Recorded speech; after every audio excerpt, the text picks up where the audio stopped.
ready to dive deep. Today, we're tackling something truly captivating: Mayan calendar prophecies.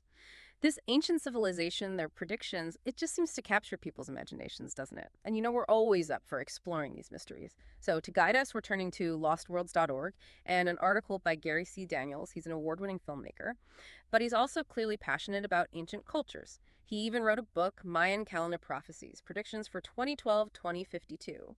And this article gives us a glimpse into some of his research, which is pretty cool. Now, I think we've all heard the whispers about the Mayan calendar, that whole 2012 thing. But did you know they actually use two different calendars? Yeah, the article jumps right into this: the short count and the long count, each with a very different purpose. Exactly. And what's fascinating about that short count, which covered 256 years, is that the Maya weren't using it to predict, like the apocalypse or something. It was more about tracking the rise and fall of civilizations. They observed that history often repeats itself, even their own civilization. That's really interesting. So it's almost like they were looking for patterns, like trying to predict the stock market by analyzing past trends. Yeah. But here's where it gets really cool. Daniels suggests this short count might not have just been based on speculation, but on actual scientific observations. Could they have understood something back then that we're only now rediscovering? It's a question Daniels really digs into. And there's evidence that modern science is finding cycles in our solar system that do actually align with that Mayan short count. Like, for instance, there's a 250-year cycle in solar activity, things like sunspots, which affect Earth's climate and rainfall. Okay, so break that down for me. How do sunspots way out there actually impact us here? Well, think of it this way. Increased sunspot activity can actually make the sun emit more energy, right? And that leads to a warming effect on Earth. Even if it's slight, it can shift weather patterns. So rainfall becomes more or less frequent depending on the region. And that is huge, especially for a civilization like the Maya, who were so dependent on agriculture.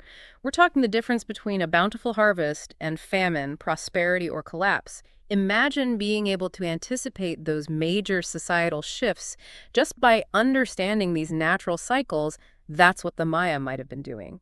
And to make it even more intriguing, Daniels actually compares historical events to that Mayan short count to see if their predictions, and I'm using that word loosely, actually hold up. Exactly. He's basically fact-checking the ancient Maya with our modern data. And that leads to the question, were these ancient predictions, based on their understanding of these natural cycles, were they accurate? That's a million-dollar question. Did they crack a code that we're only now starting to understand? And that is a great question, and it leads us perfectly to that mystery of the long count calendar, which, if you recall, caused quite a stir back in 2012.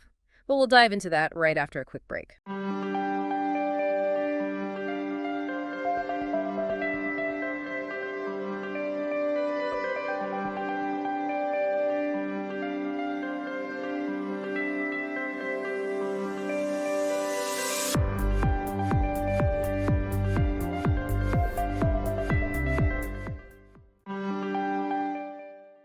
Back again. Okay, so we've been talking about the Mayan short count calendar and how it might have been used to forecast these societal shifts based on natural cycles. But now let's get to the big one, the long count, the one that had everyone buzzing back in 2012. Remember all that talk about the world ending? Well, Daniels points out that the Maya didn't really see it as an ending, more like this massive transition point. Yeah, exactly. You have to think on a totally different scale with the long count. It wasn't tracking a few centuries. Oh, no. We're talking a mind-blowing 5,000-year cycle. And the Maya, they believed it began and ended with these hugely significant global events, world-changing stuff. And this is where it gets really interesting. Daniels highlights some pretty compelling scientific evidence, suggesting that a huge catastrophic event actually did happen on Earth, roughly 5,000 years ago, right when that previous long count cycle would have ended. And we're talking about, ice core data scientists use that to analyze the Earth's atmosphere from thousands of years back, right? Right. So what kind of evidence are we talking about here? We'll take ice cores from around that period, for example. They show this sudden, and I mean sudden, spike in certain elements and isotopes, which points to a major, and I mean major, disturbance in the Earth's atmosphere. It's like volcanic eruptions on a massive scale, or, as Daniel suggests, maybe even a comet impact. A comet impact. Yeah, imagine the devastation, colossal tsunamis, firestorms raging across the globe, entire civilizations just wiped out, gone. Wow, that's a chilling thought. It is.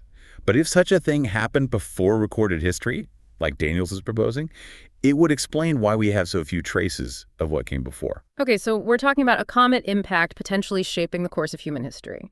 Could the Maya have been encoding a warning about these recurring cycles of, I don't know, destruction and renewal? Like they embedded it in their long count calendar, a message across millennia? It makes you wonder, doesn't it? So we've got these two calendars, right? Tracking these huge cycles of civilization, catastrophe.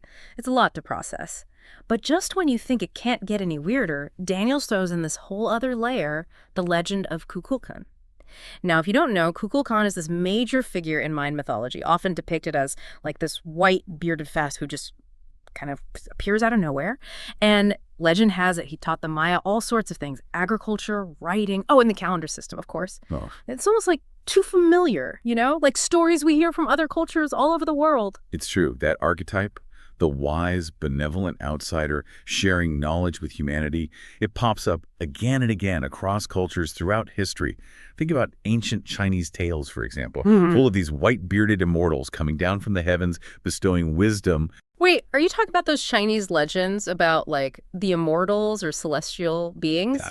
Because Daniels actually connects those to the Maya. He talks about the similarities between the Mayan and Chinese calendars, which is wild enough. But then there's this whole other thing, the discovery of those white mummies in China. Have you heard about these? Oh yeah, the Toran Basin mummies, right? Yeah. Remarkably preserved, some dating back thousands of years. And they have European features buried in a way that suggests totally different cultural practices from the local population at the time. But here's a kicker. One mummy was found with a tattoo that looks a lot like the symbol of Kukulkan.